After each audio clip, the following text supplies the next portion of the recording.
بسم الله الرحمن الرحیم. محترمینو، دغه زکات چې خلک باسي د دې مقصد څه دی او دا مسلمانانو ته کم سبق ورکوي؟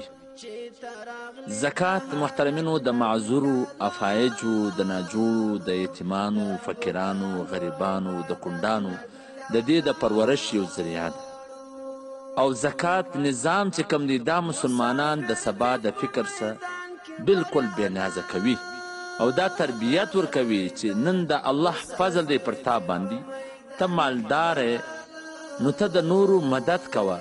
خدا نخواسته که چیرې سبا ته غریب سوې، فقیر سوې، نو نور به بیا ستا مدد کوي.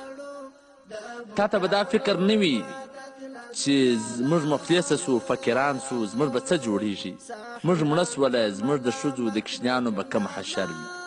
که څه ناګهاني مصیبت رالی، ناجوړي رالی، صاحب فراش سولمه، په کور کې اور ولګېدی، ډاکه پرېوتله، کاروبار تباه سو، دکان وسوځله سو، سیلاب رالی، د دغه مصیبتو سره د وتلو به څه صورت وي؟ په سفر کې پیسې ختم سوې، د کور سره د فورا اغوښتلو ترتیب نه وي او د ملګرو سره د پور غوښتلو څه صورت نه وي، نو دغه ګذر دغه وخت به بیا څنګه تېرېږي؟ نو د دغه فکر سره صرف زکات سړی بې فکر کوي. ځکه چې ته نن مالدار د مالدارۍ په صورت کې کم سے کم 2.5% زکات ته باسې.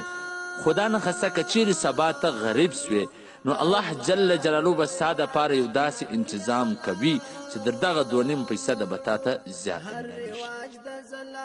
ځکه چې بنده د الله سره څنګه معامله کوي، الله جل جلاله به د ده سره بیا دغسې معامله کوي.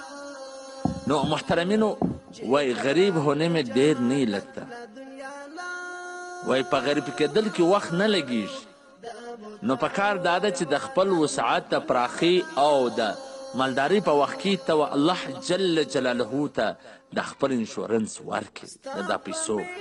ته د الله جل جلاله سره داسې معامله وکړې چې الله در هغه 1000 واره غوره معامله بیا ستا سره وکړي. ځکه نن خلک ستا و کور ته ولاړ دي، ستا و دوکان ته ولاړ دي، ستاسې غواړي. خدا نخواسته تلک الایام نداولها بین الناس، الله به خلکو کې شپې ورځې ګرځي، سبا به داسې ورځ راسي ته به د بلو دروازه ته ولاړ. یو دم سیلاب رالی، زلزله وسوله، دکانو ور واخیستې، کاروبار ټپ سو.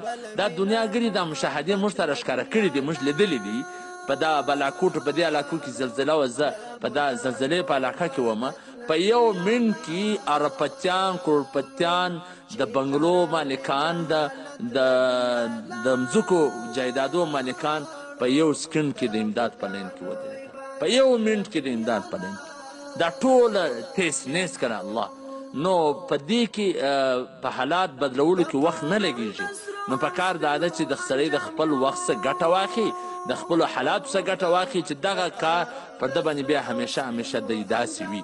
نو که دی چې د مالدارۍ په صورت کې دی د غریبانو ته ګوري نه، مسکینانو ته ګوري، به داسې ورځ راسي دی به د بل د نظر محتاج وي، خلک به ده ته نظر نه راړوي.